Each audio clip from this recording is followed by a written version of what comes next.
What's up, everyone, and welcome back to another week of I'll Call You Right Back podcast with me, your host. A lot of cool shit that's going on this week. First of all, episode 70 of I'll Call You Right Back podcast. I'm pumped about it. You know, anytime I roll over that 10-minute or that 10 episode mark, you know, I'm pumped for it. I can't wait to hit the 100 episodes. I'm going to do some cool shit for that, I swear. First things first. You know, people have been catching on to the podcast, and I am super thankful for that. You know, I have people hitting me up all the time. I'm getting feedback. People are buying shirts. People are grabbing stickers. And www.I'llCallYouRightBack.com if you want any of that. But, shameless plug. But people are starting to notice what I'm doing, and I think it's dope. This company in Pittsburgh hit me up, and they were like, hey, I have an employee that listens to your podcast, and she heard the way you describe a restaurant that you like called Streets on Carson, and she went there immediately, and she loved every bit of it. And I was like, damn, that's dope. I appreciate that. Like, you know, I talk about shit that I like because, like, I feel like people, you know, I like to hear recommendations about dope shit. You know what I mean? Who doesn't? But, yeah, she hit me up and she was like, you know, we'd love to send you a couple pair of glasses. This company called Pane Glasses is a startup company based out of Pittsburgh. So, I mean, like, any company in Pittsburgh that, like, hits me up and is like, you know, we'd love to work with you. I'm just like, hell yeah. Like, why not? I love Pittsburgh. Fuck yeah.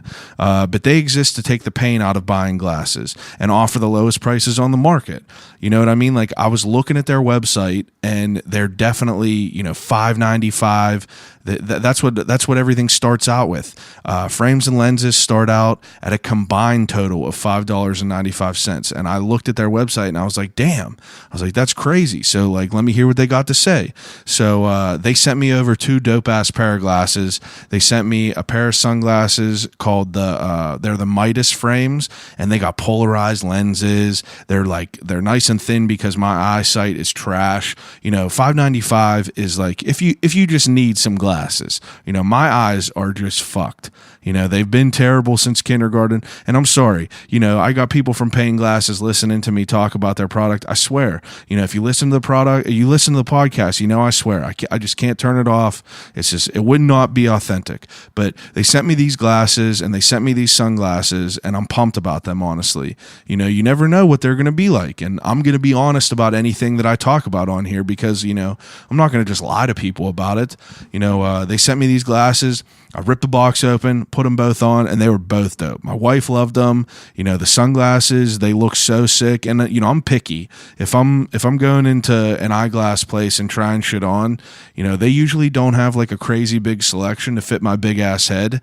So, I'm always worried if shit's going to look all right. Like, I was always worried about buying shit online and it not being something that I wanted, but both of these pairs of glasses were fucking sick. And I was pumped about them. But yeah, they have all kinds of like lenses that you could get with them. They have lenses that are like anti-glare lenses. If you look at computers all day, they have light responsive lenses that they're like transition lenses. You know, you see what the dads wear, you walk outside and they just turn purple real quick, all crazy. And, you know, my dad got them glasses. I used to think that they were weak, and I used to think that he was like kind of a nerd for having them, but I'm like, man, you know, the old heads definitely are on the dope shit. You know, another thing he wears, he always is wearing Carhartt, and I started buying some Carhartt shit, and I was like, damn, I've been making fun of him forever because he's wearing the same two flannels for the rest of his life, but Carhartt's fucking dope, so you can just have the same shit over and over. But yeah. This company, Pane Glasses, is in Pittsburgh. Their slogan is "We believe in your vision," and they highlight visionaries that they work with, people that are just doing cool shit, and they basically just offer a way that customers could, you know, buy more glasses at an affordable price, so you're not wearing the same pair every single day. You know, I have a dope pair of glasses right now. I fuck with them. I bought them for a reason, but I wear the same ones every day. So like they lose their like their awe factor, I guess, to yourself. For me, at least, you know, I like switching it up a little bit. So a couple new pairs of frames in the rotation ain't going to be nothing bad.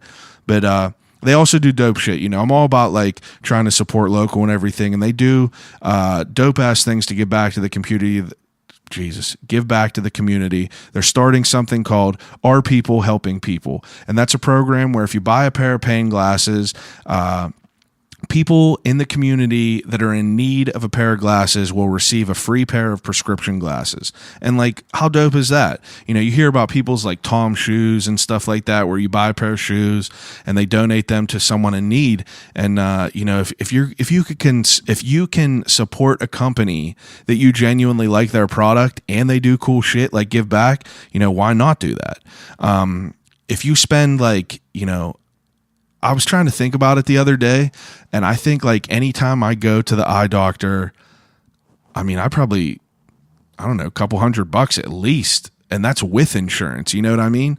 You know, they, I think for both pair of my glasses and sunglasses with the thin frames, because, you know, my eyes are terrible. So I had to get them extra thin frames. I got polarized lenses. I got the anti-glare lenses. I think they said like out the door, it would have been like $150 total, which is crazy. Like without insurance, $150 for 2 pair of prescription sunglasses, or a pair of regular glasses and a prescription pair of sunglasses.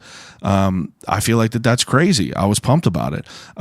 So go over to their website, www.payneglasses.com, PAYNE glasses.com, or check out their Instagram at Payne Glasses, and just check what they got. Like, I mean, they're not like, I mean, yeah, they slid me a couple pairs of frames, but like they didn't ask me to talk about them. You know what I mean? Like they didn't ask me to do like a read or anything. I'm just pretty impressed with their product. And if I could help some people out while they're listening to my podcast, why not? So Payne Glasses, I appreciate you guys for sending me some frames. Thanks to Katie and Zoe for reaching out to me. And definitely check them out. Tell them the podcast sent you. On to the next thing. Every week, whenever I have guests over, I burn candles. I love candles. I've loved candles for forever, and I'm just tired of buying garbage candles. So I'm just asking anyone that's listening to this, if you know of any dope-ass candle companies, or have you bought candles that you like, I don't care where they're from, just like hit me up with some cool candles that smell good, because like I'm fucking tired of getting, you know, just ransacked at Yankee Candle for 4 candles that last me a week. You know what I mean? It's insane, and I just ain't dealing with that. But I like to burn them while I record. You know what I mean? It gives off a good smell. Put some energy in the room. You know what I mean? Anyway, I'm done with this 8-minute intro. Now for the reason everyone's here. I have a very special guest this week. Matt Christie is the executive chef and owner at Streets on Carson, 1120 East Carson Street. Street foods around the world. If you listen to the podcast, you know that, you know, they're my sponsors. You know, Streets on Carson sponsors I'll Call You Right Back podcast. You know, they're smart people. They have been, I mean, Matt was a guest a year ago, and we didn't know each other that well whenever I talked to him before, but it was a great conversation. Episode 22, if you want to catch up on that. But I asked Matt to come back on because me and him have grown pretty close in the last year. And, you know, if you know anything about Streets, they change their menu twice a year. And their brand new menu just dropped. Right now, it's available, so you could hit it up tonight, hit it up tomorrow, hit it up on the weekend. All kinds of dope new food on there. But we just wanted to talk about the menu and, like, how Matt chooses his diverse menu and, like, kind of more of the process that he's kind of adapted to and created over the last few years while he's owned Streets. You know, we talk about all kinds of shit. Matt became a dad in the last year. We get into that. And, you know, we kind of, to come full circle with it, I've never worked in a food industry, but Matt asked me to fill in this weekend as a food runner. And it was dope. I had a really great experience doing it. It was so cool to see how a chef and his kitchen full of, you know, just kitchen full of killers. You got to call them that. These motherfuckers are up there whipping up sauces, whipping up burgers, whipping up sandwiches, whipping up small plates. And, you know, I tried to do my best to take them down to the tables without fucking things up too much. And I thought I was going to be able to get through both days. But on the last day there, I was, carrying 3 plates down the steps, and I fucking dropped 2 of them all the way down the steps. So we talk all about that. But another great conversation. You know what I mean? I love Matt. I love Lauren. They're great people. They're great. They're doing great stuff with Streets on Carson. And for the last thing before we get to the episode, this weekend, May 19th on Sunday, heads will roll at Streets on Carson. Nicole is an artist from Pittsburgh who works with Plarn. Plarn is basically, it's plastic yarn. She makes these strips out of giant eagle bags, and she crochets some of the craziest things ever. And she's doing an art show called Heads Will Roll at Streets on Carson at 4:00 on May 19th, which is Sunday. And she has I think they said she has almost 20 of these fully mounted heads, fully mounted heads, deer, moose, tigers, pandas, flamingos, foxes, all kinds of crazy ass shit, big ass elephants, big ass lions, and it's all made out of this Plarn. And Matt has this restaurant, and he just does cool shit where he allows artists and everything like that to throw art shows in his restaurant. And I just have always loved what he was doing, and I am fortunate enough to call him my friend. So without further ado, episode 70 of I'll Call You Right Back podcast with Matt Christie.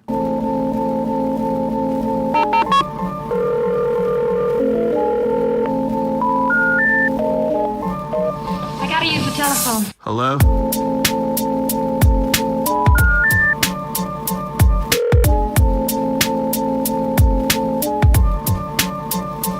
Telephone. I'll call you right back. Call you right back. Telephone. I'll Call You Right Back podcast.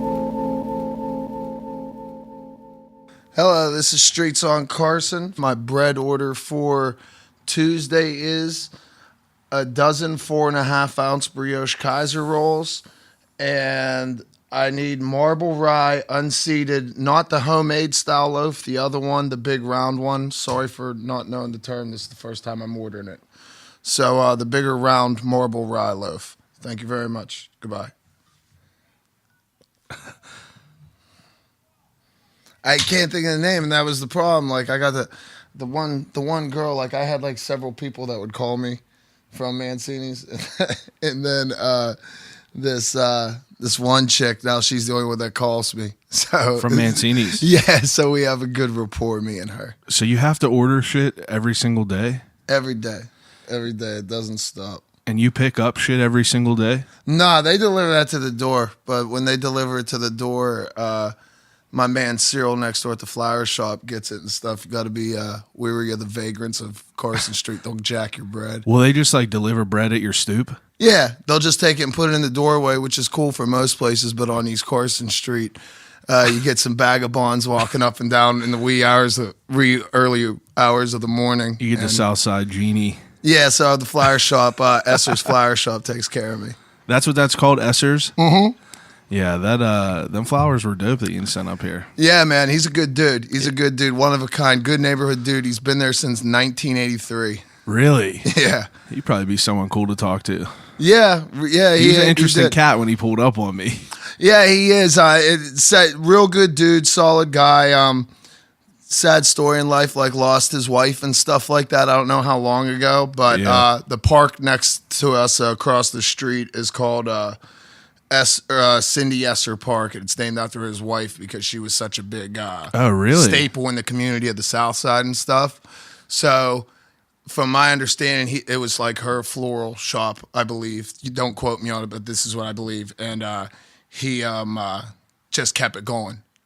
You know, he's an older dude and stuff like that. That's no dope. kids, so he has a girlfriend in his life. He's a happy dude. Yeah, you know that's cool. But yeah, real good guy. Always looking out for streets. Those were nice flowers. Yeah, I didn't even think about that. Getting orders in every single day. If you have to have fresh shit every single day, you're just fucking getting shit in and out. What if you forget to order bread? Yeah, I'm driving the McKees Rocks. You have to drive over there, I guess? Yeah, but then it's dealer's choice. They might not have what you have. They in their little retail thing, they have a lot built towards loaves for consumers. They don't necessarily have 4.5-ounce brioche Kaiser rolls. Is that where is that where Mancini's is that where their headquarters is? Yeah. McKees Rocks. Oh. Yeah. That's legit. Mancini's bread is It's super legit, and one of the reasons I like it honestly is because it's one of the last bread companies that they actually make their bread with lard and stuff. So like Lord. that natural fat opposed to like Crisco is it makes that difference. It's that elasticity in the dough. Jeez, dropping Yeah. all that technical knowledge. All right, so went to your I went to your restaurant for Mother's Day. I took my mom there. She's been listening to every podcast, and like she obviously hears me gassing it up all the time, and she was pumped to come down. So Mom's came in, and her review. And whenever I tell you she is hard to please, she always got some shit to say. Dude, flying colors. Really? She loved the music. She said her the wings were just like unreal. She's a big wing person. Nice. But she was all about that shit. That was all their first times there. They all loved it. Excellent. I'm glad they enjoyed it, and I'm glad you came down for the holiday and stuff like that and brought your family in. That was nice meeting them. It was a good time down there. We tried to go, dude. It was crazy yesterday. We tried to go up to the movies after this. Yeah. And every single movie was sold out. Really? Every single movie I didn't there know was. Take Your Mom to the Movie was such a. I didn't know that such a hot either, dude. thing I was like, for why are all Mother's these Day. people outside? And my mom was like, it's Mother's Day. People were trying to do shit with them and trying to like, I don't know. What's the hot one out now? Where were you going to see? She wanted to see that movie Long Shot with Seth Rogen Oh, all right. Yeah, and yeah, Charlize Theron. Mm-hmm. I would watch it. Seth Rogen's a good dude. I think he's funny. I recently watched an interview with Tyler, the Creator, and Seth Rogen. And I found out that Seth Rogen said that he made Knocked Up, Superbad, and Pineapple Express all within a year period. Jesus And Christ. they were all done and completed before Knocked Up was even out. So, like, Knocked Up was years before Pineapple Express, and he was like, we made them all in 1 year, and we just, waited in time between them to put them out. And I was like, man, that's fucking crazy That to think dude about. did a whole resume in like one year. You know what I Dude. mean? Like, think of how popular all those movies are. His like, I never really got to listen to like a real interview. Like, if you listen to an interview from like Ellen DeGeneres, you're not going to hear shit. So Tyler, the Creator, interviewed him. And I guess it was just on his YouTube channel. Like, it was just like a video camera and him just like asking random questions. But it was so sick to hear like a real interview that wasn't like, like all PC'd and like doctored up for like the mainstream. But it was dope to hear about like how all that shit started. You ever watch Freaks and Geeks? Yeah. Actually, when me and my wife first met, like the first shit she showed me I never saw was Freaks and Geeks and Bob's Burgers. Man. And like just hearing him talk about that and like how all that came to play, like was just dope. It's dope to hear. I'm gonna have to check that out because I fuck with Seth Rogen. I like it. Yeah, and like I used to hate on Tyler, the Creator. I used to hate on him so I mean, much. it's just beyond my time. So like before, like I'm too old for that, so I never got into that. I was just like, this dude's like a shock value rapper, like Yeah. the music videos with like cockroaches and stuff. I just never found anything that gravitated towards me. But I fuck with him. I think he was just ahead of his time.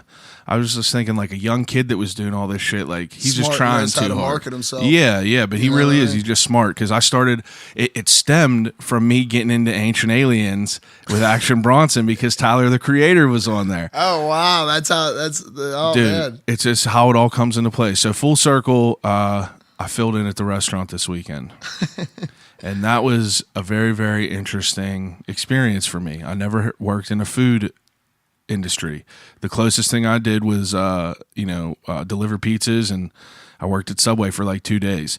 But yeah, I worked there, and it was a wild experience. I dropped 2 fucking plates down your steps. That happens though, man. Rubbin's Racing, Cole. What does that Everyone does mean? it. What, Rubbin's Racing? Yeah. It's from Days of Thunder, bro. I never seen it. With Tom Cruise when Never he's the seen it. NASCAR driver. I've never seen it. Bobby Duvall. I think I seen Top Gun one time in my life. Jesus, how is that even possible? I've never seen any in I'll tell Mission you what. Impossible. I think Tom Cruise is I a never sketch- saw no Mission Impossible. I'm talking classic Tom Cruise before everyone I saw knew he was crazy. The Hustler, That's the shit. Risky Business. Good shit. I seen them. I saw The Outsiders. Fuck yeah. But I think Tom Cruise is a sketchy ass dude.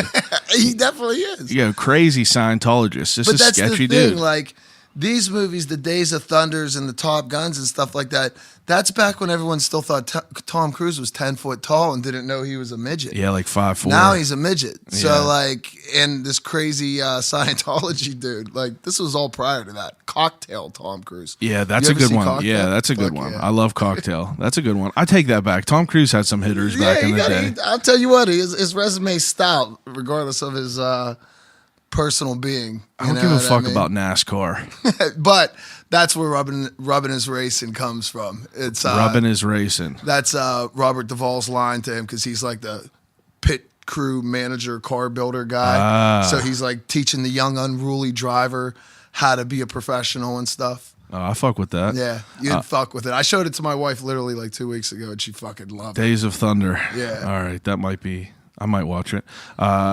Okay, so the most, it was. I come to the restaurant all the time and I eat there, and I sit down, listen to dope music, and I get good food, but I never know what it's like up in your kitchen. You know what I mean? I've been up there and chilled for a second, music bumping and everything, but I never seen a night of just like fulfilling orders. Yeah. And it was fucking crazy to me because like how yins have your system worked out up there. It was a wild experience to see like how food comes in, how yins prepare it, how yins time everything out. And that's always something that I feel that like I never took in consideration, like timing meals and like how to time everything together with other tables. Like you're one table out of like all these tables. So like how does all this shit work? And I want to know, like in the beginning, whenever you started becoming a chef, how difficult was it to catch on to all this shit? Well, a big thing, like, I mean, this could sound kind of like weird or whatever, but like, I always view cooking and like I could teach anybody to do what we do, but I can't teach hustle in life. It's like this certain thing, you're either built for it or you're not. Yeah. And there's a lot of dudes that are good workers and hard workers and stuff, but when it comes down to like being busy and like having to sit there and choreograph this huge massive dance and stuff like that and be efficient as fuck at it, some people just fall short. I can't teach that. You know what I mean? As long as you have that in life, like you get by cooking. You know what I mean? But unless you have that X factor that you can't explain what it is, like, yeah, dude, it was wild to see. You just don't got it. Like you guys are fucking making the foundation of like a sandwich, but like people are like preparing sauces and like you have to have your eyes on them sauces, and then like you're still fucking worrying about like the temperature of the meats and everything to make sure everything, it really is just like a fucking symphony up there. And me just running food, but just sitting there being able to like watch how it was all done was just like makes me appreciate it even more than it was. And that's a big thing. A lot of stuff people, a big thing everyone jokes about in the restaurant industry and stuff like that is the world would be a better place if everybody did this for at least 1 year out of their life. Yeah. And you had to do service industry for 1 year because it's a different game and it's a different animal. And if you actually do it and understand it, you respect it a lot more. And you respect those people that run your food and take your order, or those guys back there cooking your stuff. Because like you said, all these moving parts are going on, but you're one table out of how many people? Yeah. And you have to, and if your stuff's running a little behind and stuff like that, the first thing people want to do is cop an attitude and go nuts. And all the it's like, time. if you actually sat back for a second and thought about all the shit that's going on around you and like everybody that's working there and trying to take care of all these, 50. My place is only 50 people. 50 is the magic number. After That's the cap 50. That's the cap of my place is 50. 38 in seat, 12 at the bar. Okay. Like 50 is my fire occupancy, and I found years ago that 50 is that magic number. Once you get over 50, starts and getting you crazy. do like 80, 100 seat places, like yeah, cool. A lot of guys in this industry, they thrive and stroke their dick about fucking how many covers they do, and Yeah. the restaurant can fit X amount of people, and like that's cool, but like I don't believe in like slinging shit because after you get over 50, the care and Cutting being corners. super busy, one, you're almost damn forced to cut corners. Two, you just care gets less. The busier and more people and the more tickets that stack up on top of you, the less fucks people start giving. And I don't ever want to compromise quality for quantity of covers. You know what I mean? Yeah, and I like found that. years ago when I was running full service restaurants, not just streets and stuff like that, when I was doing actual huge production restaurants and shit, like once you get over 50 seats, man, it's real easy for shit to get real crazy back there. I think the whole like I think that everyone, like you said, like everyone should have to experience that because, like, you know, I was reading, I was talking to you, I went to the Golden Pig the other day. Yeah. And I was reading all these, like, I typed it in because I was trying to find the address of it, and I saw, like, the stars. Like, you automatically see the rating. And, like, I clicked on it just to see, like, you know, some pictures of what it is. That's why I like Yelp. That's the only thing I like about it is the pictures. But then you start seeing like the backhanded compliments and like the fucking just straight up assholes that just have to feel vocal. And like there's people that I didn't even realize this, but there's people that have like profiles that they build up on Yelp that'll be like, oh, they have 800 friends, they got 1,000 reviews. Like, so all these people like follow them and they like go to them for all these reviews. And I'm thinking like, you know, half these people might have never even done anything like this. So how the fuck can they judge all this stuff? Because like, I'm telling you, dude, one day of me being just like seeing how that is, it's just like, you know, I'm never one to complain about shit really, just because like I figure like, you know, shit happens. Yeah. And it definitely does.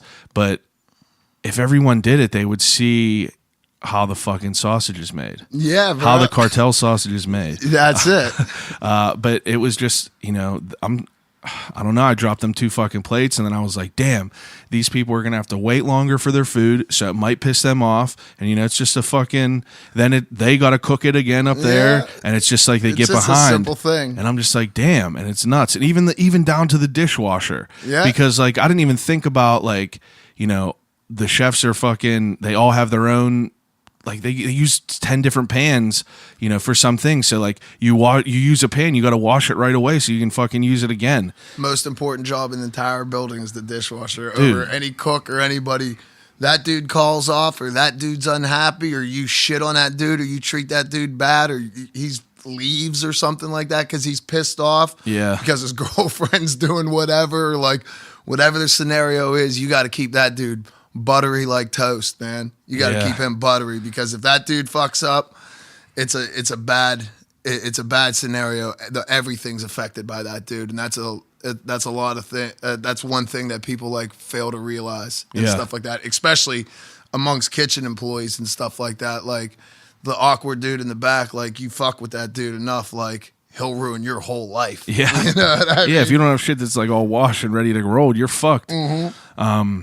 Wow. And Nuts. an efficient one's worth his weight in gold. Yeah. That's for sure. You just get some shit done. Yeah. All right, so you're on here again. You were a guest, episode 22, so we're about a year later. And in the last year, I feel like I got to get to know you a lot more. Yeah, man.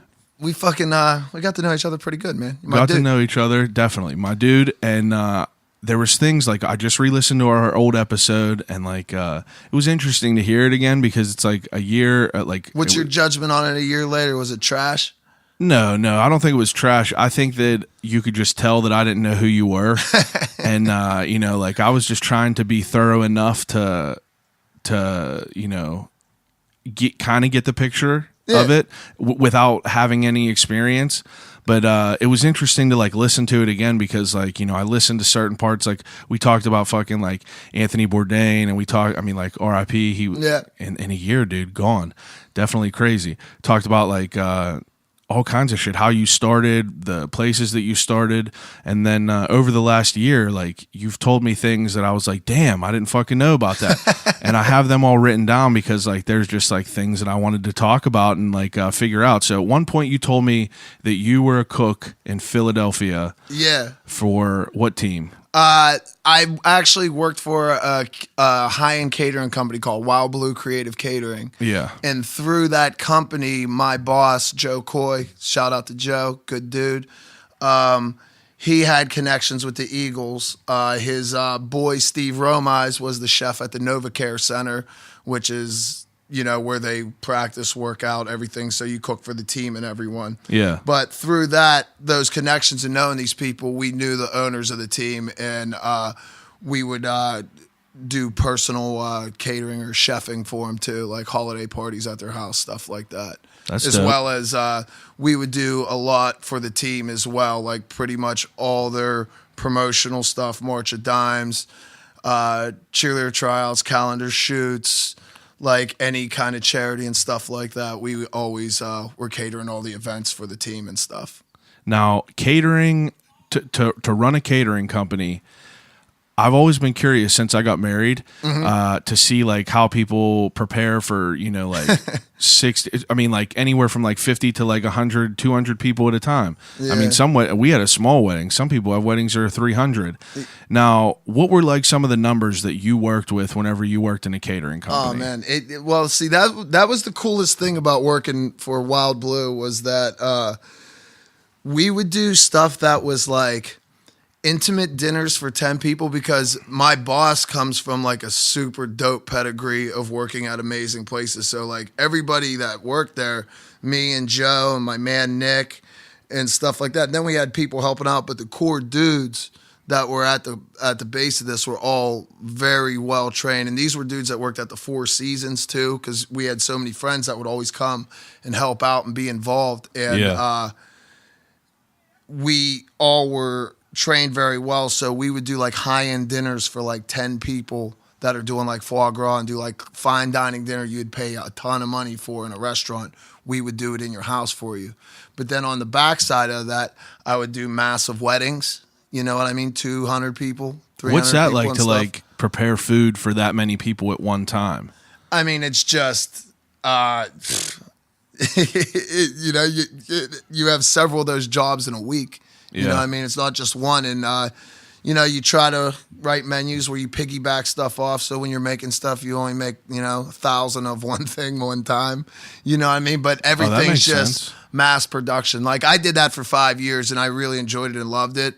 But the whole time I did it, like we were just talking about, I missed that dance. Yeah. I missed that kitchen. I missed standing there with all my dudes and talking shit and laughing and pumping tickets out and having fun. Yeah. You know what I mean? That's always been more appealing to me. And like my boss back then would always say, he'd be like, man, you could be sweating on a line right now. And I'd be like, I like sweating on the line. Yeah, You know I mean, what I mean? like- And it made me realize that I walked away from line work and went and did that and moved to Philly because I was like, it'll be a nice break. You know what I mean? I'm still doing like fine dining stuff, but like I also do chill stuff. I did Johnson & Johnson's 125th anniversary, and I made brisket and ribs for 10,000 fucking people in New Brunswick, New Jersey. Jesus. Like I smoked meats for fucking weeks leading up to this thing, and we went out there and they just had all these different stations, but I went to their place in New Brunswick. Their like Jeez. corporate office, whatever the hell it was, and they did it in this massive park. But like I would do stuff like that. There was this one big building on City Line Avenue that we would feed 3 floors, some like 8,000 or 9,000 people in like 30 minutes. They had like it's just like a big corporate like insurance exchange, like stock or something. They did, regardless what it was, they had a shit ton of money and they didn't want their employees leaving. Yeah. And they would ring the lunch bell and it'd just open up with all the polo shirt, Docker wearing like office Really? cubicle people on the phone all day, and they would come and these people would spend buku bucks every day to have food brought in from all these places around Philly. And I would do that a couple times a month too, which was like Damn. insane because that takes like almost half a week, that alone. Planning Yeah, like, something that's that out, fucking like that wild. much shit. That's But it was cool, definitely- man. It was a learning thing, and and like you really got to think on your feet. Like I loved my time there. I loved it, and like all those people became like family to me. Like they were at my wedding, stuff like that. You know what I mean? Like, For sure. great people. There's definitely like in that kitchen, just sitting there for a couple of days, like you could tell there's like there's a vibe up there. Yeah, like yins man. are on, you got to be on like a wavelength. Like yins are all on a wavelength. Like it was cool to see how like people have like their own duties to do things, and I just like to see how shit works. I always liked how I always like to see how shit worked, and it's interesting because I feel like if you do like catering and shit like that, and you're just like mass producing this shit, that gives you like time to develop how to cook that certain meal. You know what I mean? Yeah. So you're probably just fucking, putting in work. It's like, what was you ever see that whack movie that Bradley Cooper did where he was a chef? It was called like Burnt or something. No. It was probably one of his worst movies he's ever done. But they said something about like fucking shucking oysters or peeling potatoes or some shit. But I don't know. You're just getting your fucking reps in. It was a terrible That's movie. the thing, man. Like, in all honesty, if I didn't make all those dishes and take all that care leading up to that point to go do something catering, and I did all that fine dining and shit in Michigan and all that stuff already, then, you know what I mean? I had such a good basis in technique and what to do that when it came to mass producing stuff, I still did those techniques just on a bigger scale. Yeah. You know what I mean? And like,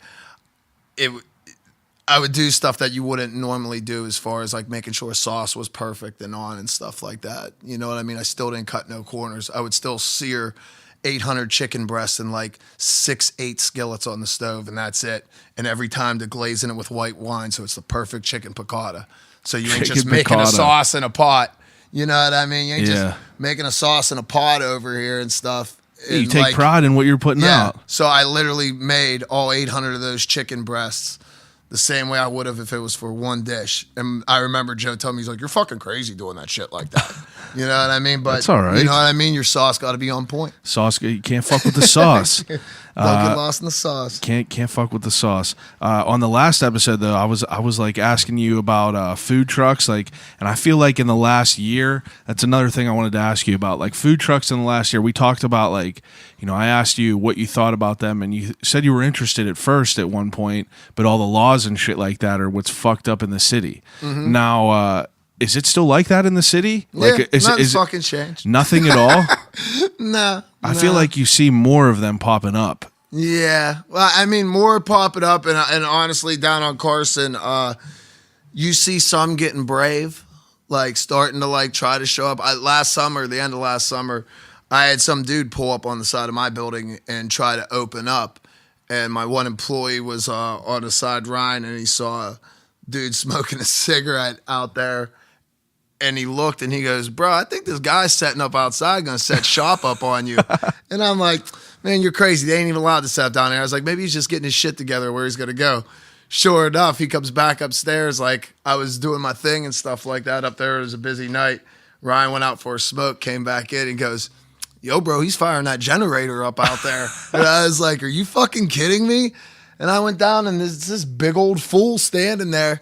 And the laws I know are like you can't be like 500 feet from a business that serves the same shit as you. You ain't allowed to even be in the South Side. You're not allowed in a metered spot, which he was in for more than like 30 minutes. And this dude was already posted up out there for like an hour and a half. Yeah. And the shit he was serving, I served the same shit in my building right next door. And 12, they had shit on their menu that they served there. So I know the dude was in violation of a lot of stuff. And I went out and I told him, I was like, bro, you plan on doing business here? He's like, yeah, why not? And like tried to get tough. And I was like, listen, my dude, I was like, I own this place right around the corner. And I was like, I don't really appreciate you setting up on the side of my building and shit.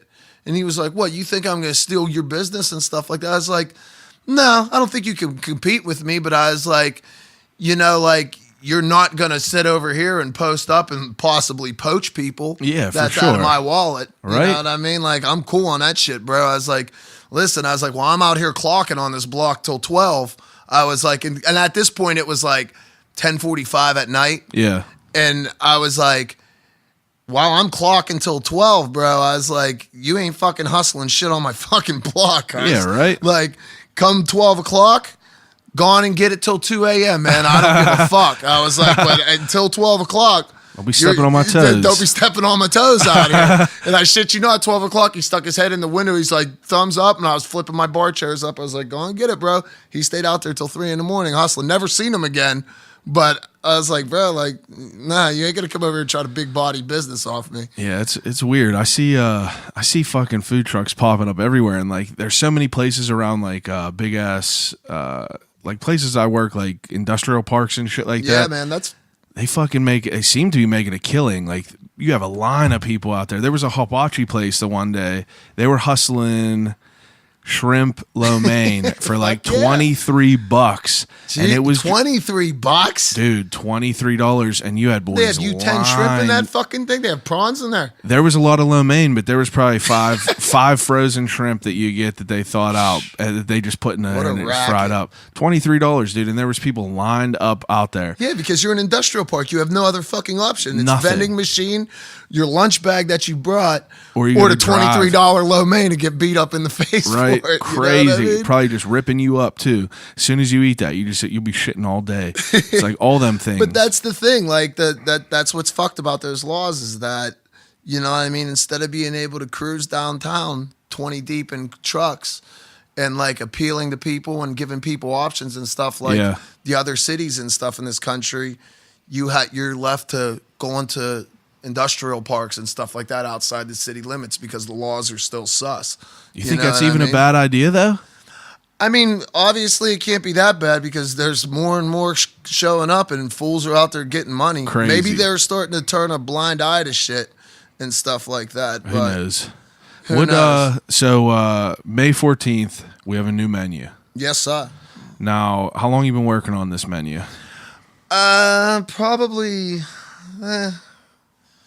I mean, legitimately like 3 months, 4 months, but there's things on my list that like, you know, have been hanging out there for a while that I never really got around to. Yeah. So, you know, some things have been there for a minute and I just didn't get down to investigating them yet, but I have a whole list of, it's called the thoughts page. The thoughts page. That I just write ideas down on. All your ideas. Yeah, that's about it. That's it too. All the ideas. All the ideas I get. So you change the menu, you change a portion of the menu twice a year. Yeah, like 50%. There's like 21 items on my menu and I always scrub 10 and then put new 10 on. Now, these new 10, now these are collection of ones that you've had in your mind and new things like that. I mean, like your menu is pretty it's pretty diverse. Like you got shit from everywhere, all different kinds of shit. Whenever you like have this new menu coming in, are you conscious of like trying food from different places? Yeah, because like literally on my menu that just ended, I'll sit there and I'll look at stuff and I'll look at my thoughts page and you'll see regions and like origins of dishes and stuff. And then you think back of your old menu and I was like, I never had anything from Africa before. Yeah. And then I wound up with 2 sick African dishes on this last menu and stuff. So I'll do that and like think of like, wow, I never really checked out this region. You know what I mean? I need to pull something from there because I've yet to have something from this area. What were the two? What was one? Aloo-tiki? No, that one's from Pakistan. The soya, that beef stick in the rice that we were selling a shit ton of that night. Yeah, crazy. And then the bunny chow, the one in the loaf of bread. Yeah, so my sister-in-law got that. She likes curry and shit like that. Yeah. And she saw that and she was like, what is this bunny chow? And I was like, it comes in a fucking half of a loaf of bread. I was like, you don't even understand. And she was like, damn, that's crazy. So, but like, if you get all these things from these different regions, like, do you ever worry about not fulfilling, what's the word? Like, not doing it justice. Not doing it justice. So it's funny you actually asked that question because with the bunny chow in specific, yeah. Since we're talking on it, my man Bo, I went to high school with, he like moved to elementary school, like right from Africa and stuff, right? Oh, shit. So Bo moved there, moved to Beaver County or whatever. So we graduate, yada yada. All these years later, he's a regular at the restaurant, right? Yeah. So he went back for that big Nelson Mandela 100 thing that just happened. He just went there. Him and his girl went back to South Africa and like went to that festival and stuff because he still goes home and stuff like that. His like sister lives there or something too. Yeah. And he came in and he's like, bro, what you know about bunny chow? And like had it and stuff like that. And he's like, yo, I'm not even joking. He's like, this is fire and pretty spot on to what's going on. So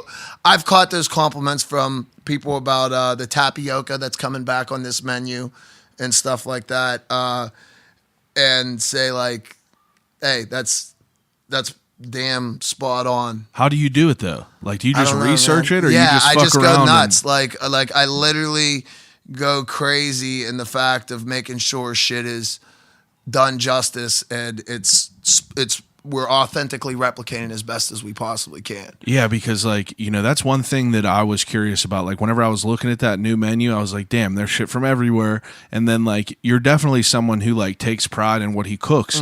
So like, I know like watching that documentary on Netflix of all that street food shit. So for people that are listening, there's this mini series documentary. It's called Street Food. They highlight random ass people, like the 70-year-old lady that's cooking in a street market that's been there for 50 years. They highlight their life and like how they started cooking and how they come up with their techniques. And it's just like I was curious on how you come up with techniques. You don't fucking live in South Africa, like, you know what I mean? So it's interesting to see. Do you ever research it online and shit? Yeah, people actually, I'll have customers come in, they'll be like, wow, you must travel a lot. And I'm like, I never been across the puddle ever. And I was like, I've never even seen California. The farthest I've ever made it is Wisconsin. So I couldn't tell you. Yeah. But I just really dive into making sure stuff's authentic. And I do the research online, obviously, and stuff. Yeah. And I'll try to find like a blog or something like that from someone of the region or origin and stuff like that, and talk about a grandma's recipe or someone something legit like that. Like, I don't go to some allrecipes.com or something like that and just pull some shitbag recipe that somebody in Kansas wrote. Yeah, you know what I mean? mimicked. About something in Indonesia or something. But it's crazy too, because I had to find enjoyment in cooking in a whole different facet. Because before, I always prided myself on being a creator and only owning like 2 cookbooks in my life. Yeah. Like, I don't own books and shit like that. And I never went to the internet to go get a recipe. Like, I had enough base knowledge from working in places and doing things right and knowing proper techniques and stuff. And I just, made stuff up on my own. Like, I didn't need a recipe for shit. Yeah. You know what I mean? And now I find the enjoyment in the research of the thing. Like, I love it, like, having to go online, and I'll bitch about it to my wife and wine, but going online and like finding some wild ass spice or something like that I need for this one dish, this one ingredient. Yeah, for but sure. I'll go on the internet and go fucking bananas until I find it and get it shipped to me from fucking Beijing and stuff. Now that's like what I was that. going to ask. Like, how difficult is it for you to like find, ingredients? Like, I guess with the internet you could have anything shipped to you.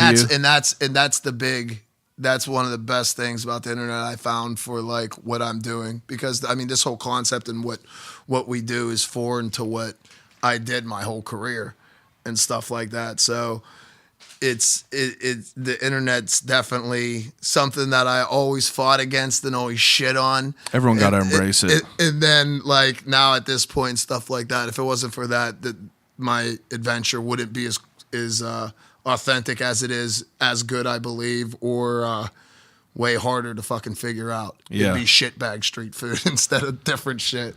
Now, do you ever have people that complain about it, the authenticity of it? Like, anyone ever say anything? All right, so that's funny because I literally only did like a fucking interpretation of a dish like one time, because there's stroopwafel, that's right. So the little things they're giving you in the plane now, which is funny, they give you stroopwafels when you fly now. It's like it's caramel almost, and the little cookie, and it's like paper thin, right? Yeah, they're fire. Kinda. So that was one of the desserts on one of my first menus. I didn't have a proper stroopwafel press. I just had a Pitzel press. Yeah. And so you're supposed to cut the thing in half, put the caramel sauce in between.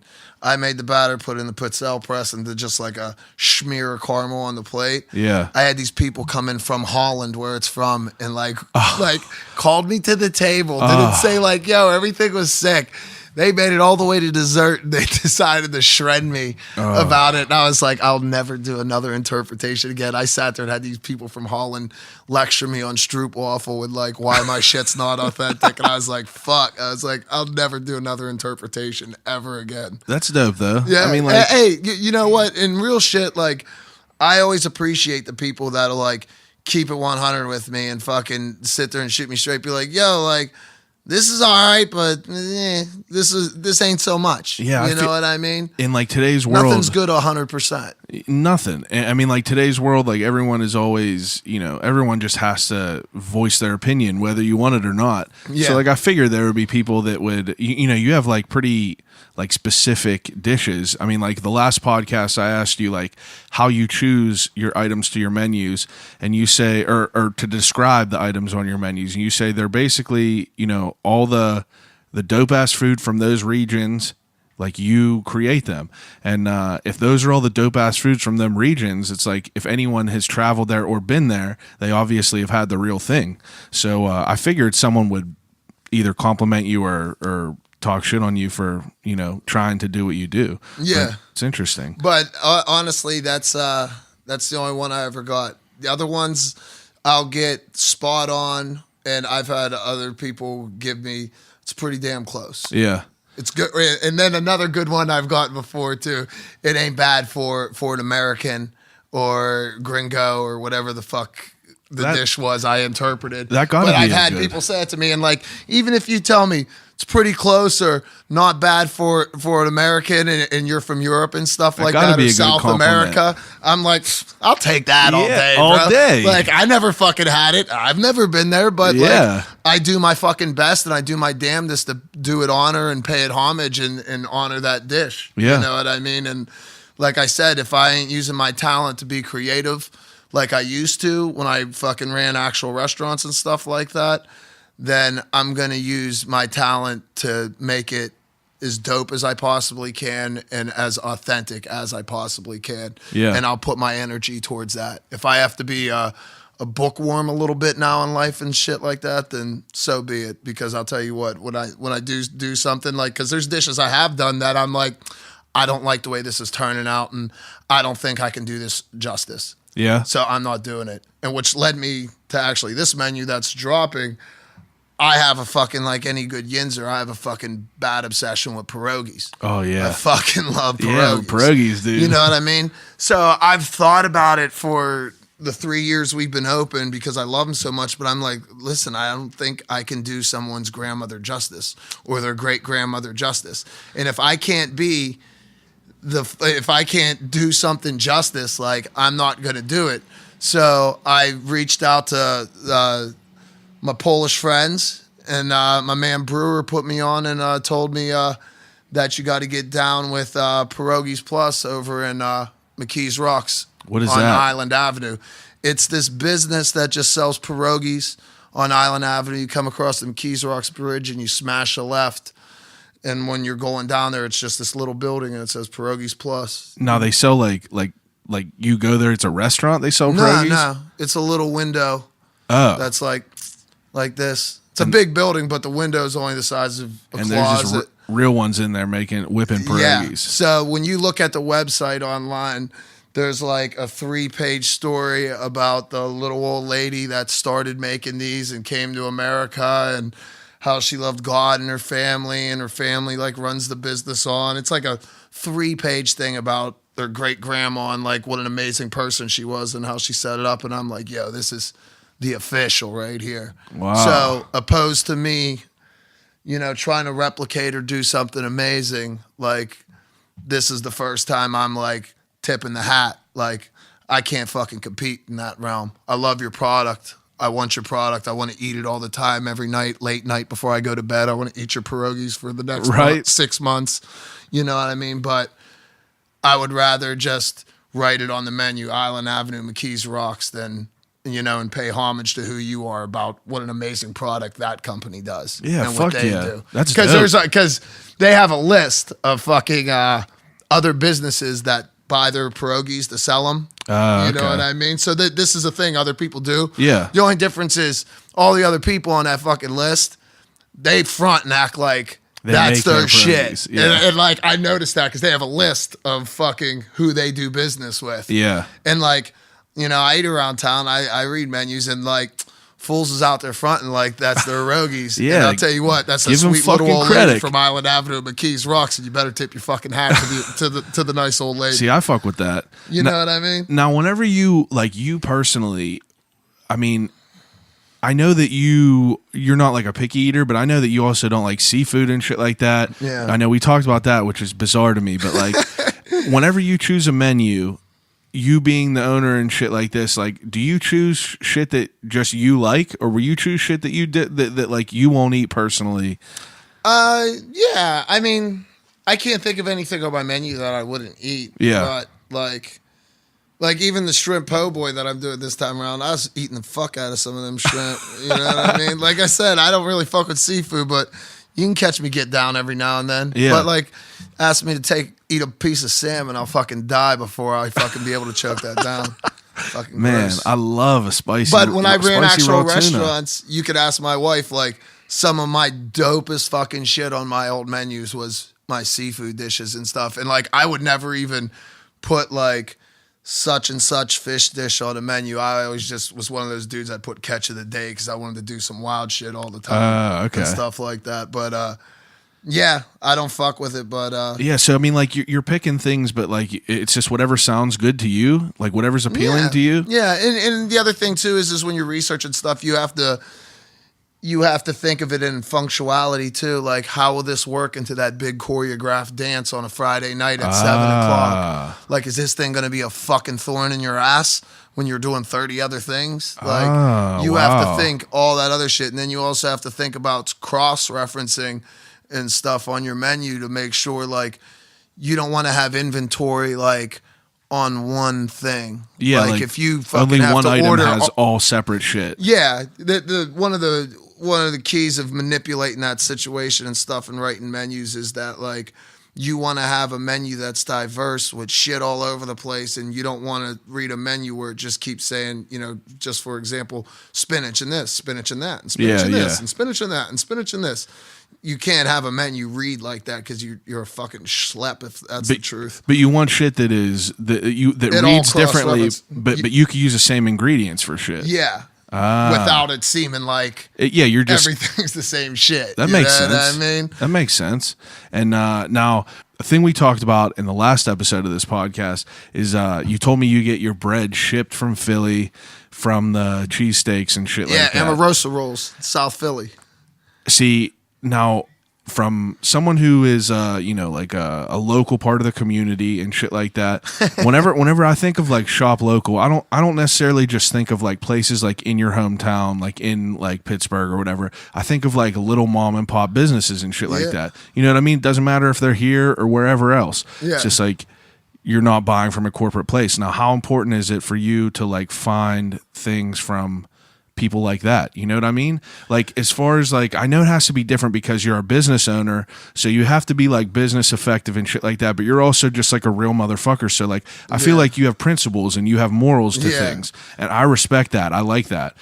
You could ask my wife. I'm a fucking weirdo about where I'll spend my dollar and stuff. Like, I'll fucking be weird about some shit and like torment myself to be like, I ain't giving them my fucking money. You know what I mean? Like, I don't fuck with what they do. Yeah. I ain't going in there. Like, I won't buy a coffee off you. I won't fuck with you on any level. Like, I won't give you a cent of my money. Yeah, that sounds insane and stuff like that. But if I morally feel opposed to what you're up to, I don't play with you. Like, I wouldn't play with you on the street or fucking as a friend. Like, why the fuck I want to give you my money if you're a business, if I had the same kind of feeling towards you? You know what I mean? Like, I'm cool. Yeah. You know? But yeah, like, I try to keep everything as local as possible always. Like, even down to my light bulbs and supporting a hardware store in the South Side. Like, if it's something I can buy in the South Side, even if it costs me a couple extra bucks, like, I'll do it because it dumps it back into our neighborhood and shit like that. But a big thing I used to say when I lived in Philly all the time, when people, you know, fuck you, you're from Pittsburgh and all this kind of shit, right? I would always tell them, be like, hey man, it's PA overall, bro. I was like, at the end of the day, fuck everybody but Pennsylvania. Fuck everyone. But then once you get down to levels and stuff like that, then we can start picking cities. But you gotta pick overall, man, try to keep it. And that's the same thing with our draft list and shit like that. We try to keep everything as local as possible. I mean, obviously we get some beers from outside places and stuff like that, but there's so many great things. I think I just saw somewhere that it was PA's like one of the top fucking states for fucking microbrews or some shit like Dude, that. it gotta like be. all It these seemed fucking beers. There's so many beers in so fucking many. Pittsburgh that pop up. I just had this one out of Greensburg, Jeanette. what the hell's the name of it? It has a little gnome on it. But I can't think of the name of it. Fuck, I would love to plug them. But their beer's fantastic, and they're building a brew house out there, Stouds or some shit like that. Whoever the gnome is, Yeah, you know, whoever the gnome is, they're killing it out in fucking the Greensburg. killing it with the Geneva gnome. area. It's wild because there is a lot of shit everywhere, like little microbreweries, coffee shops, all that shit. That's dope, though. I mean, it shows you that you know, people are fucking still out there trying to live the American dream. You know what I mean? Like, you got to fucking roll the dice. You think that that's a good or bad thing? I think it's a good thing, man. I think fucking people trying to be entrepreneurs and get out and do their own thing and not have the man on their fucking dick every day and shit like that. Like, Yeah, I co-sign all day. I'm not saying everyone got a great idea in life. Yeah, I mean, the people are going to weed themselves out. Like, go out there and give it a stab. Stop being a fucking rat on the wheel and start being a fucking spoke on it. Yeah. You know what I mean? Real shit. Hard as nails. That's The it. other day we were sitting in your fucking office and, you know, like full circle about like the loyalty shit. It's like, Sarah came up and was talking about like how like some cider and shit ran out. And you were like, no, that's just, it's done. We're loyal to our brand that we have in here. And it's like, just, it's going to be kicked until we get some more in. And I was like, damn, that's fucking dope. And you know what happened? We got one day, they don't deliver anything like that, but they hooked it up, and Arsenal Cider let us come pick it up on a Saturday at their fucking place and had it waiting for Sarah. You know That's what dope, I mean? dude. I fuck with that. I don't know why, but I love that like camaraderie between people. And, Oh like, man, it fucks me up, bro. Like, I tell my wife all the time that the only two things that make me fucking like cry, like watching movies, TV, stuff like that, is like war shit and like sports shit and like anything about like camaraderie between fucking friends Hell and the yeah. bond of friendship and Hell shit. yeah. Bro, my chest will get so tight. I was literally in Dayton, Ohio earlier this week at my brother-in-law's baseball game. And while I was out there, I went to the Dayton Air Force Museum. I only went on 2 vacations in my life with my family. One was to the Dayton Air Force Museum, and one I was like fucking 3, and we drove to like Yellowstone, fucking Grand Canyon. So you don't even all that remember shit. any of it. I literally went to the Grand Canyon and don't fucking remember. I remember like Devil's Tower, and I remember like Yellowstone and shit like that. But like, I don't fucking remember the Grand Canyon. I know, so that's as far as messed I'm up. concerned, I've never fucking been there. I know, right? So I go to the fucking Grand Canyon, or not the Grand Canyon. I go to the Dayton Air Force Museum, right? And was there, and I'm like walking around in there with my kid and shit like that. And I'm fucking wheeling her, and I'm fucking whipping around going, "Wow, wow," like it's a fucking plane. And she's sitting there smiling. And like, you start reading some of them plaques in that place and shit like that. Like, bro, I think I fucking cried and walked away with the kid, like wheeled away real fast so my wife or no one would see me, and wept like 3 different times. And then one time I'm standing there and it was like some old vet, and he was standing next to me and he was reading something. He started crying. It made me cry. I had to fucking walk away and shit. Dude, But that's like, heavy shit. But like, yeah, man, that shit'll fucking hit you in the chest, that fucking camaraderie, you know what I mean? You watch Remember the Titans? I'll cry all man, day. that But choke like, you up real quick. the Air Force Museum would have to be dope to see all that. Oh, bro, there's like Wright Brothers planes in there. I know. Space shuttle, bro, you it said was that. sick. That's crazy. When was that from? Like, what year is the Wright Brothers from? Like, That was fucking 19. Was it the teens? I don't or know. 20s? It was Teens old or as fuck, 20s. and these boys were flying in the air. And like when you see the actual gotta look sketchy model of as the hell. plane and shit like that all put together, and it's like sitting there because like literally you just walk through hangars and hangars, and there's like stealth bombers in these hangars. There's fucking, and you literally start out with like that and start walking through and get all the way to like space shuttles and shit. So dope to me. I was telling you, like, the guest next week is my cousin. She was on an aircraft carrier. Yeah. And we got to go on this like family, like, it was like a porting or way. It was called way, or I don't know the fucking terminology, but we got to go out in the bay in this aircraft carrier, tour it, see how it was working. See, that's wild. And then you got to go on the deck and sit on these bleachers and watch these fucking fighter pilots take off Fuck yeah. and land on an aircraft carrier. And you're like, bro, like this airplane is landing on this fucking thing that is, if you think about it, it is a long way. It's like I think she said it was Bro, like. I don't know how you watched that and you didn't watch Top Gun 1,000 I've seen motherfucking Top times Gun. after watching that. Bro, Tom Hanks is just like, I get it. I get Tom Hanks. But honestly, my boy has been telling me that Mission Impossible is one of the best series of movies of all time. And he's super, super hard on like all kinds of movies. So See, I'm about I never to start fucked getting with those. never once, but he's like, I'm telling you, the last Mission Impossible was the greatest movie of all time. And I'm like, bro, like, That's questionable. I don't know about that, but I think it's definitely dope that Tom Cruise is 5'4", and I think he's like 60 now. The motherfucker is jumping, holding on to planes, jumping out of buildings. It's that Scientologist blood. He's Yeah, drinking that's it. kid blood. You know what I mean? Like, he's never On going to them baby die. Tears. He's off them baby tears out his gourd. Chuck Norris tears. So you were at this aircraft museum with your kid. In the last year, you had a fucking kid. Yeah. What is more difficult, running, like being a head chef at a crazy French? What was it called? The 1311 room or 1913. not 1311. That's a fucking That's a bar in Southside. 1913 room, or being a dad. I mean, that French dude that was riding my dick back then, he was pretty horrible. But like, being a dad's cool. But yeah, it's tough. But I mean, it's cool. But I'm very fortunate. My kid's very, very mellow and very chill. Super and cute, stuff too. like that. Super cute. And I'm also very fortunate for my wife because like all hats off to her because she's the one that, you know, she's mom. She holds it down. Holds she it holds it down. down over dad any day. Dad's in the kitchen a lot, and mom is amazing. I see the fucking kid in the kitchen too, just living. Oh and yeah, breathing. she loves it up. That's her favorite spot, man. She'll fucking sit on her little buzz butt chair and watch me cut and chop things and fucking cook and stuff like that. And she'll sit there, Gucci on 10 on the radio, I know, standard, dude. and she's just So funny. she's chilling.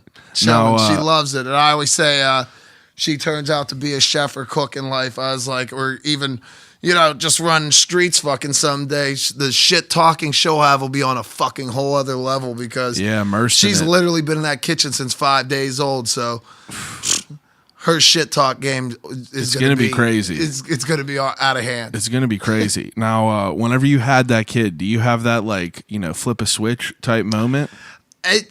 I mean, I'm always gonna be a jackass, so like, I didn't really, I like, you know, I don't know about a flip the switch moment, but it was the cliche, and I tell people this, like the cliche shit people say about like having a kid and like watching your kid get born, and it's like the only thing I can say is, like, for me at least, like that is true. Like I literally sat there, watched the kid get born, and then when you sit in that room with the kid for like the first hour of its life and 2 hours of its life, and you hear it talk and look at you and you hold it and stuff like that. I mean, like, you really start reflecting on life and fucking, like, you know, all the dumb shit you did, all the fucking everything you've done that's led up to this juncture in your life and stuff like that. And I mean, no matter how, at least for me, no matter how bad everything ever was and shit like that, it makes all sense, and it was all fucking worth it in the end. Yeah. And I mean, me, someone that like never has had like, you know, like I don't really have much family other than my in-laws and my fucking wife and stuff like that. Yeah. So like for me, like a big thing was like I was always scared that I'd just die alone someday.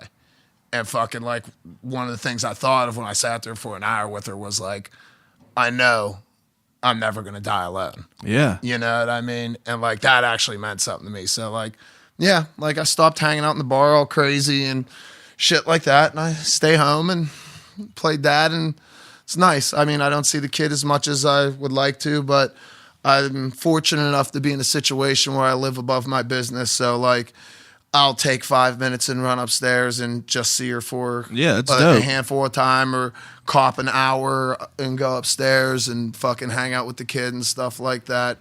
Help the wife as much as I can, change a poopy diaper, help her with a tub.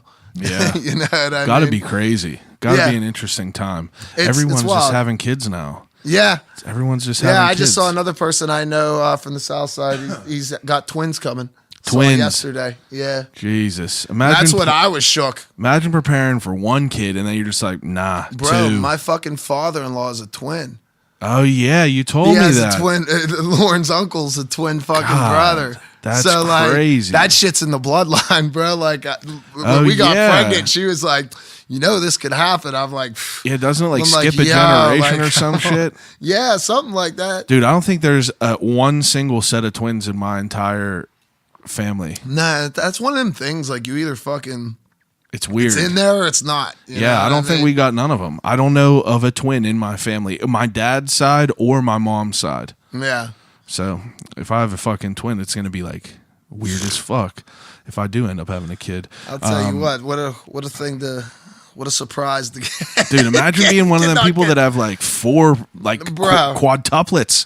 I'll tell you what, my kid is fucking chill and like sleeps 9 hours a clip at night and like shit like that. Like, my life is fucking like very fortunate with my kid. Like, I couldn't imagine having 2 fortunate kids. Right. You know what I mean? That's a lot of work. I've had people tell me like 1 kid you could fit into your life and shit like that. They're like, at 2 kids, like, they start to fuck with you. They really fuck your life up at that point. Like, I bet. like shit really starts changing at that point once you have a whole brood of children.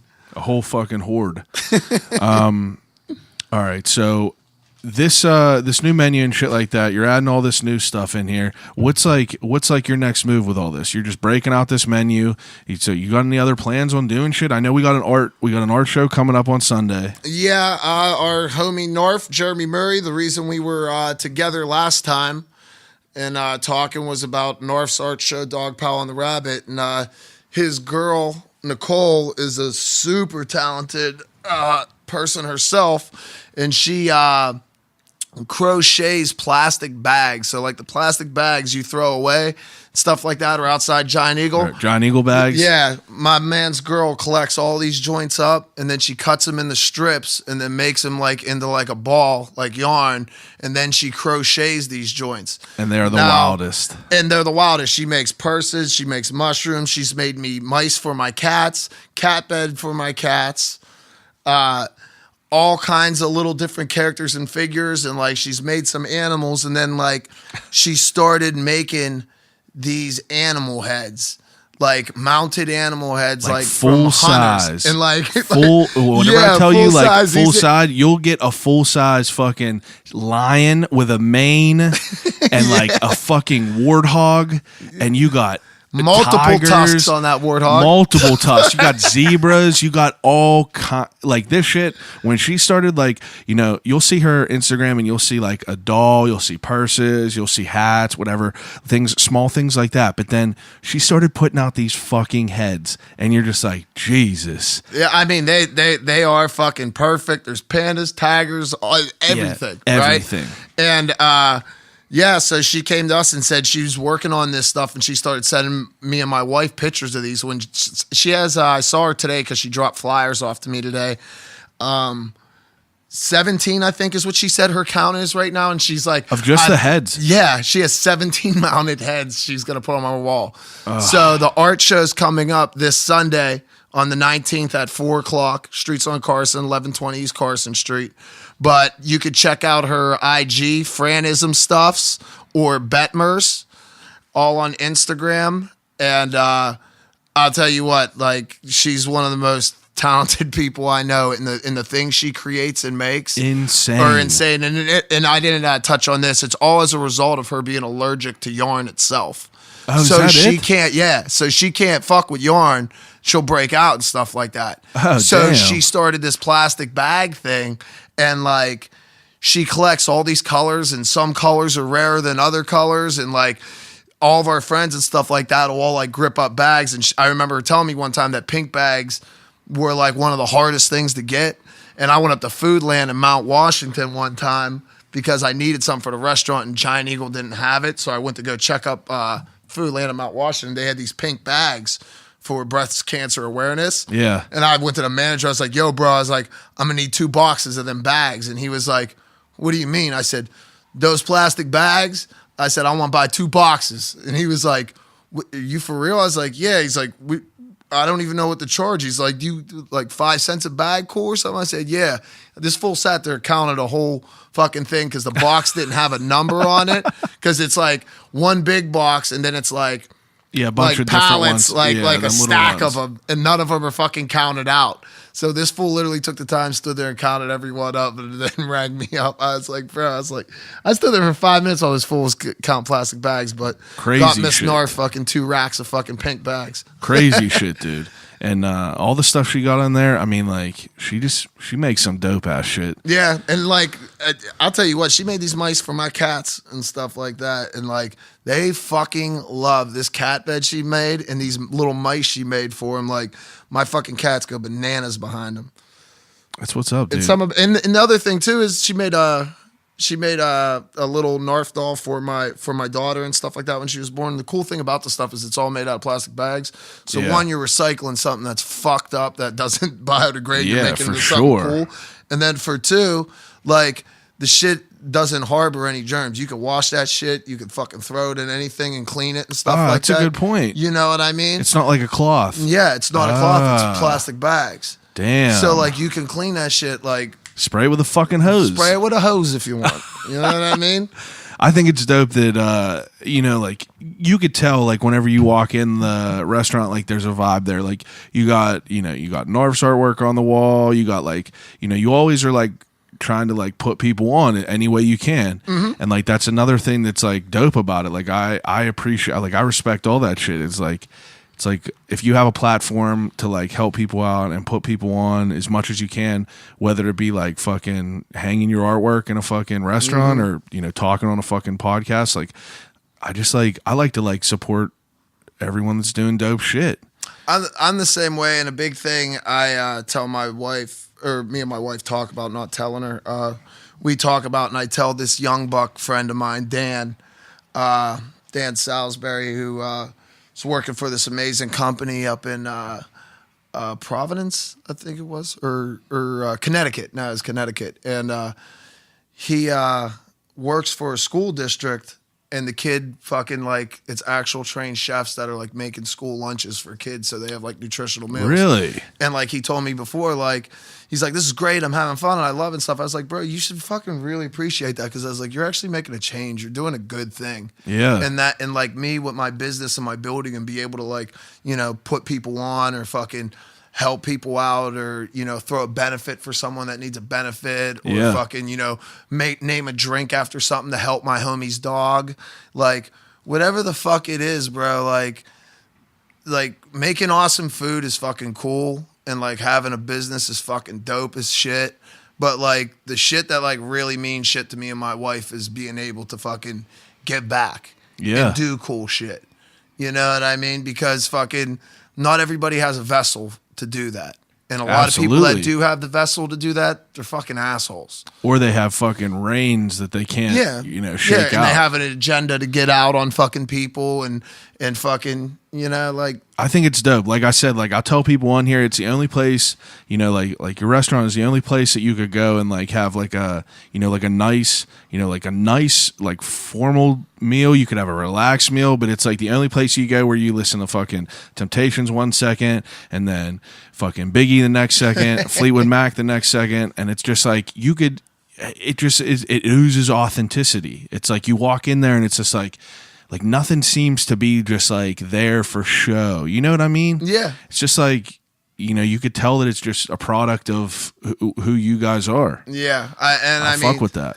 And I mean, I'm real lucky it all came together like that, and everything all plays off one another, and everybody benefits, and a lot of hands wash each other and help each other out and stuff like that. And I mean, I've been very fortunate to have that kind of communal aspect of like my place and stuff like that. And the thing I used to joke about with Lauren before we opened was, like all I ever do is work. Like I never get to see my friends, and I never get to hang out with my friends. And like, I was like, I'm gonna make a spot where like everyone can come and hang out and chill. You know what I mean? So I can see my friends now, and it's become so much more than just seeing your friends on a regular basis. You know what I mean? Like, and to be able to they're like, such a part of the business, it's ridiculous. Yeah, the same like, as you coming and helping. have that, and like have that business, and like it's like you have that business that's like a spot for your friends to be, and you have like, but on the others, like on the flip, you have like a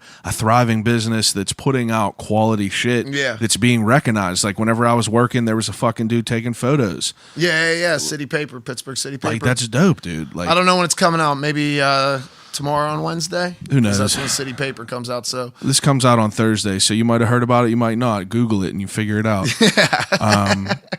But yeah, dude, I don't know. I love it. I love the whole thing with everything. The last thing I wanted to ask you about was, you think of Southside, you think of like bars, you think of like, Mario's and like people just getting fucked up down there. It's like, how do you deal with like that stereotype and like, what do you do to try to, bring new people there that might not want to frequent down there? Well, I mean, for the one thing, a sad thing that I do hear a lot that people say to me is like, oh, your place is in Southside? Like, man, I don't come over there.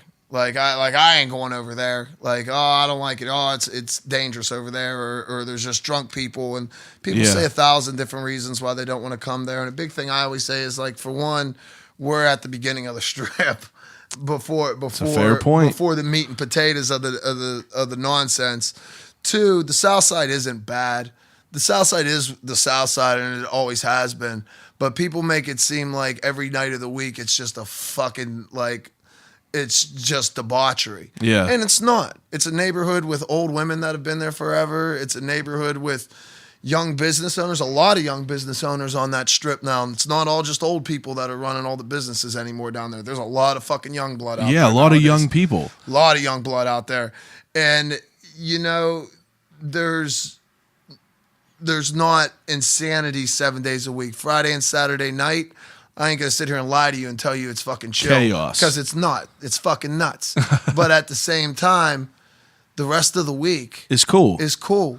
Sunday's a beautiful day where there's tons of fucking people down there walking around with kids and everything it was nice. else. Like, it's a beautiful neighborhood, and it's a neighborhood filled of all ages, college kids to old 90-year-old people that are the sweetest old women, like my old neighbor Tony, where I lived, that grew up on that block her entire life and was 91 years old. Really? You know what I mean? Like, that's what it is. And my wife, before we owned the business and before we wanted to, she was talking the same bullshit that every fucking idiot talks down there. Move to Lawrenceville. And like, straight up, like I'll always say it with my chest. I'm from the South Side. Fuck Lawrenceville. Yeah. Fuck everything about the place.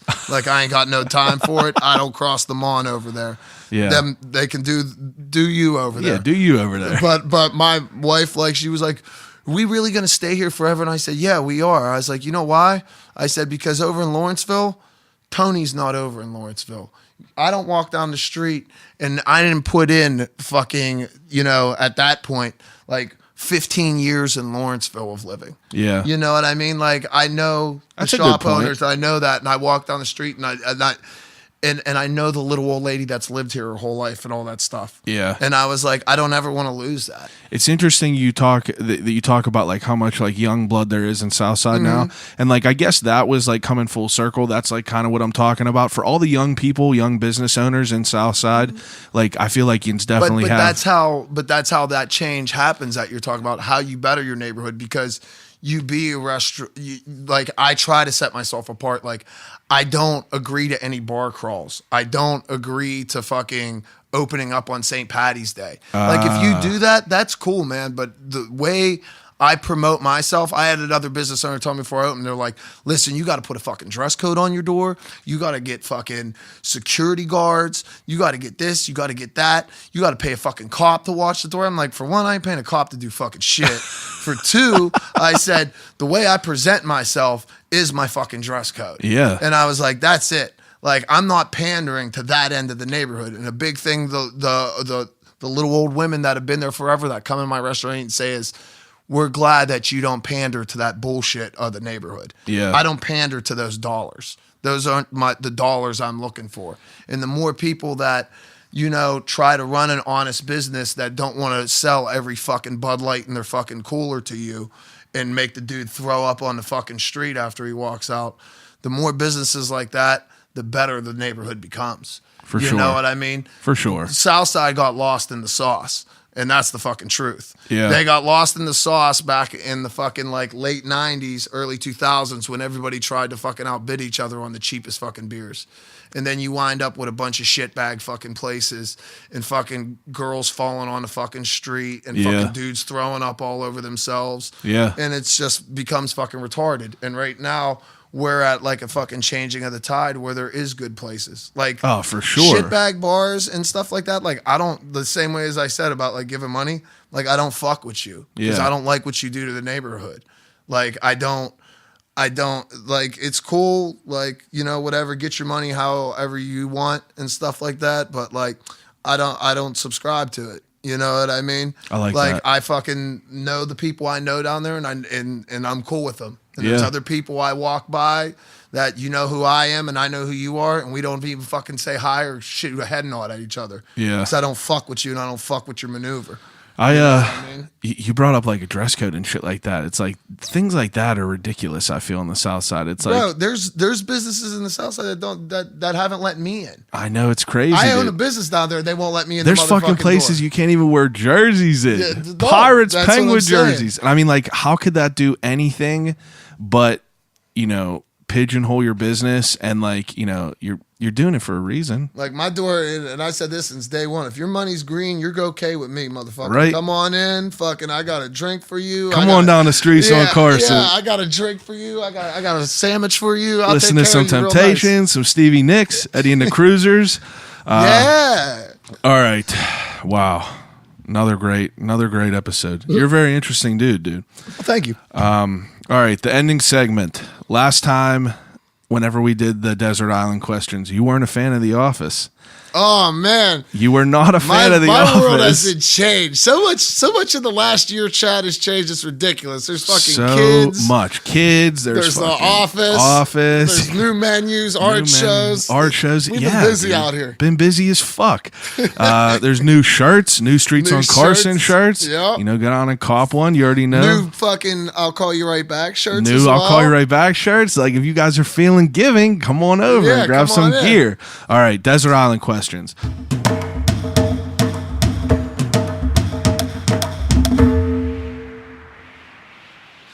Obviously comes from The Office. Actually, before we do Desert Island questions, I skipped over an opening segment that I feel is important too. So I open this podcast, or in this case, I round up this podcast with a segment called What's in the Cup.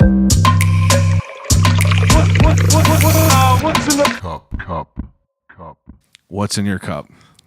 Well, a lot of this has changed in a year, Chad, but some things will always stay the same. Turner's tea. That's Turner's tea, baby.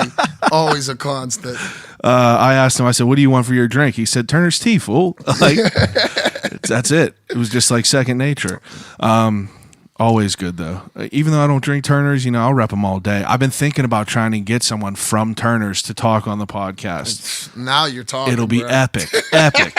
And I'll be honest. I'll be like, even though I don't drink the shit no more because it's gonna fucking kill me, I was a supporter. Ask him. You get him in here. Just promise me you'll ask him what it takes to get a sponsorship vibe. So tell him they keep the whole kitchen hydrated up there in that heat. I need that Hey, Turner's on tap, all baby. day. I've seen that IG with that keg on tap of Turner's at that wedding. I'll be Don't putting front in a good. like I didn't see it. I'll Turner's. be putting in a good word.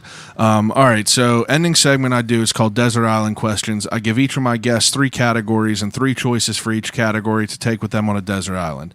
The first category to take with you is things to watch. So I want you to name 3 things, but I have the answers to what you chose last year, and I want to know if they line up or not.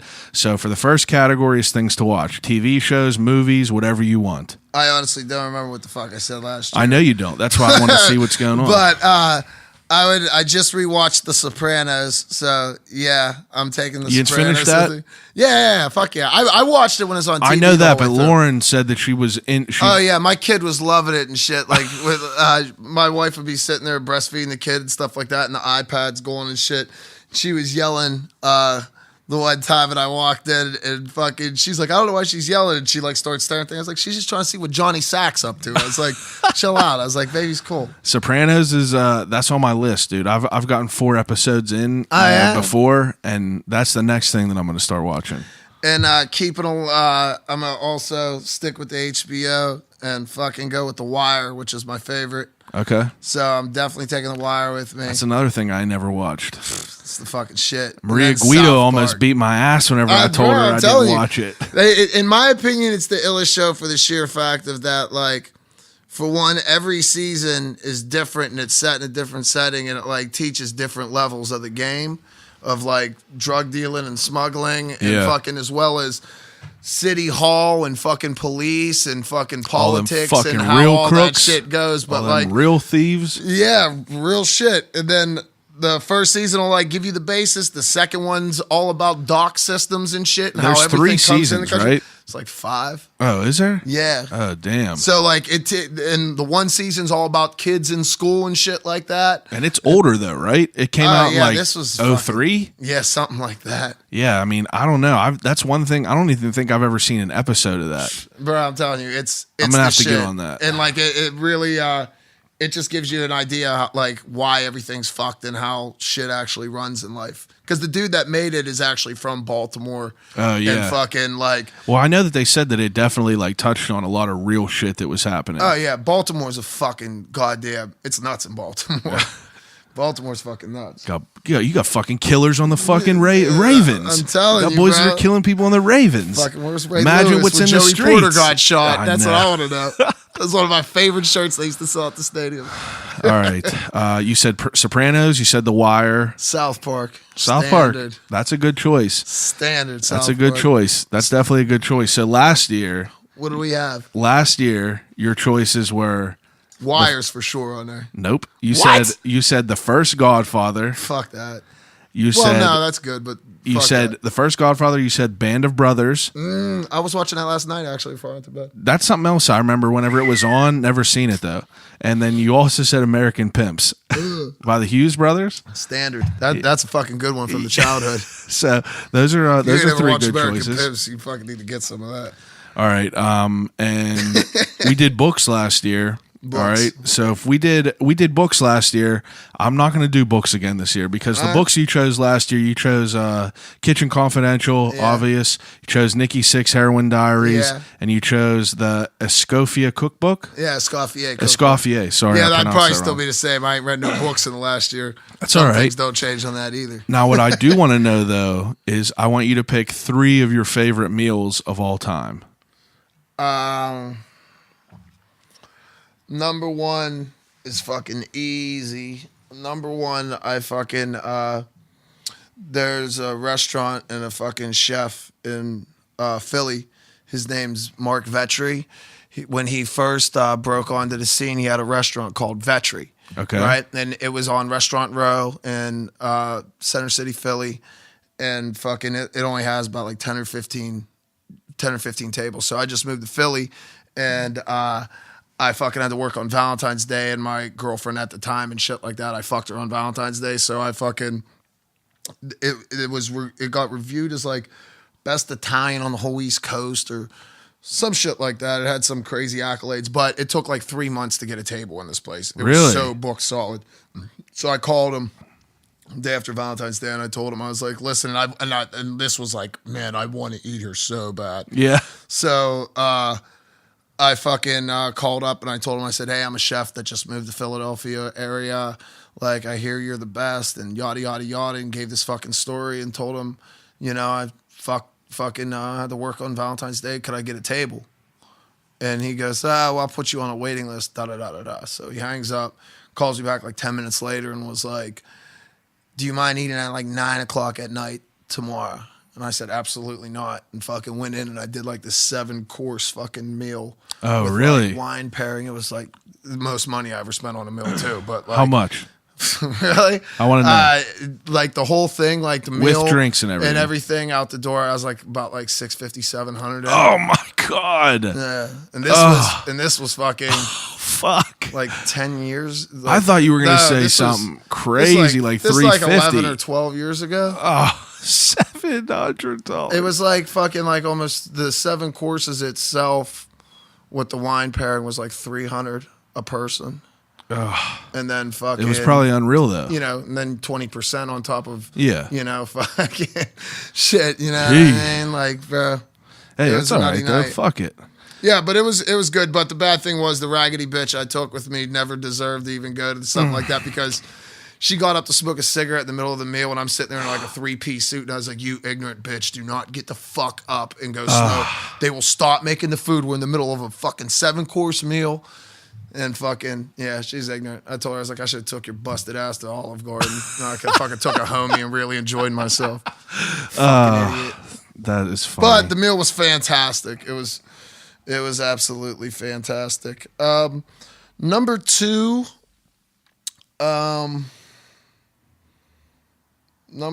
fucking, I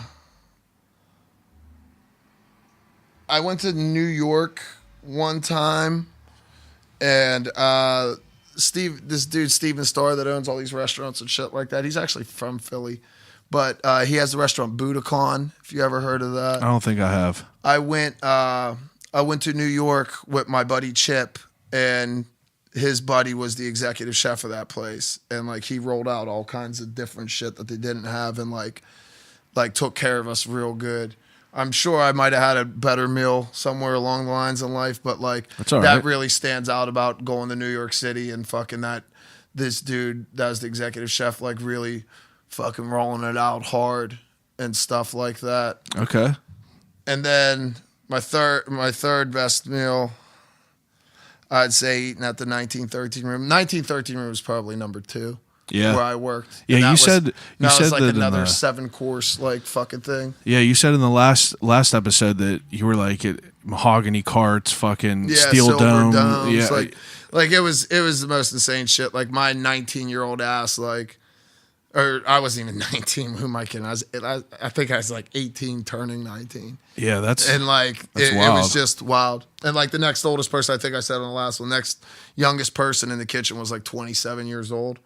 So like that's dope, dude, though. They fucked with me hard, but like that job made my whole career. If it wasn't for that job, I would never been where I've been because I had that one bad one on the resume. Yeah. Or that one badass place on my resume that was a fucking real headache and mind fuck, but like it literally made my career. Gave me a lot of perspective on life, as well as fucking having that mark on my resume is what made me an executive chef at like 22, when I never should have been one.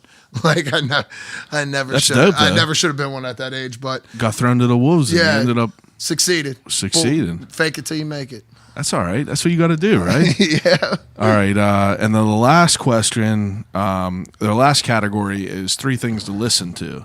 So whole CDs, whole podcast, whole series, whatever the hell you want to listen to. I'm going to take Jezza Liquid Swords. Okay.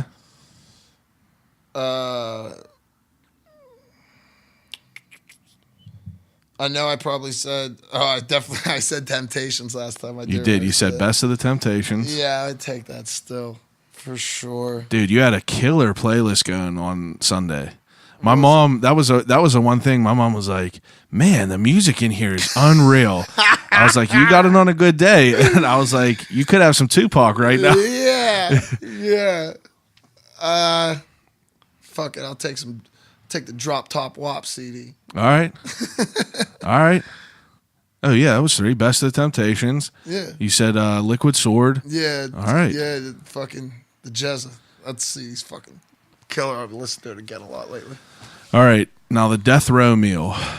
You are the originator of the Death Row Meal. Did you know that? Yeah, that's what's up. On the last podcast, you were like, you said something about eating like a roast, and you were like, "Man, Death Row Meal for sure." And I was like, "Damn, I should probably start asking that." Yeah. And it's been like that ever since.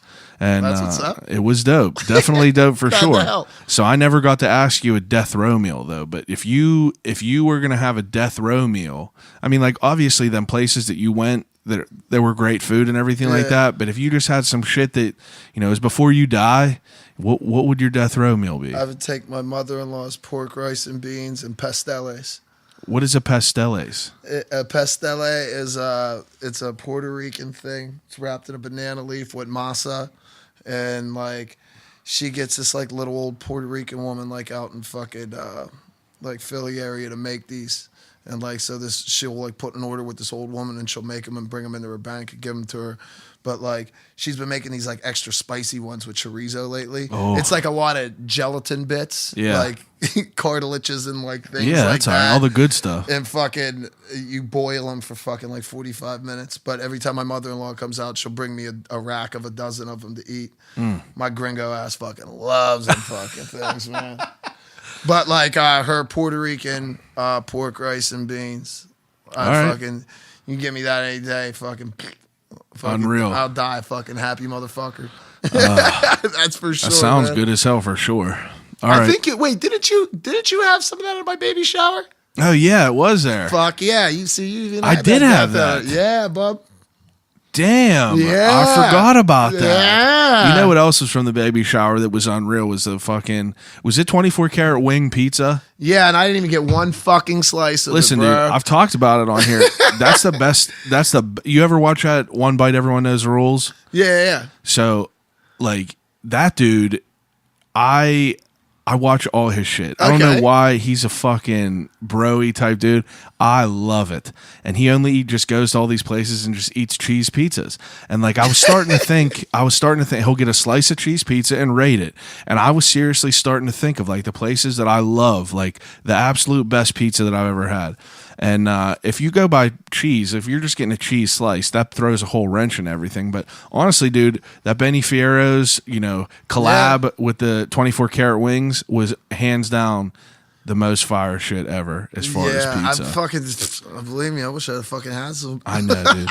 That my idea. The baby shower was dope though. That was a good time. Yeah, it was a good time. Everybody showed out good. We fucking.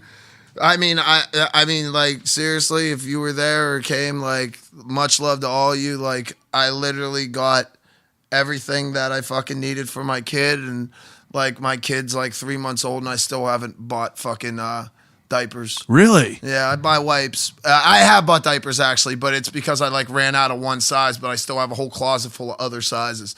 So, like... That's dope. Much love was given that day and stuff like that. And, like, it was a real dope event for everyone to get together. We had 24 karat wing pizza, had the drinks, had some smoke, fucking... Special cake? Yeah, I had some fucking medicated cake from the cake goddess. Like...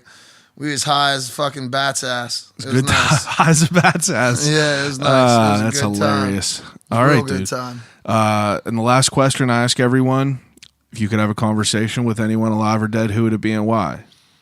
Well, last time I definitely said my dad, but... 100% you said your dad. If it wasn't a loved one, who would it be? I want to talk to someone fucking interesting. Who would be fucking interesting? Jeff Goldblum's an interesting dude. Man, that is an answer.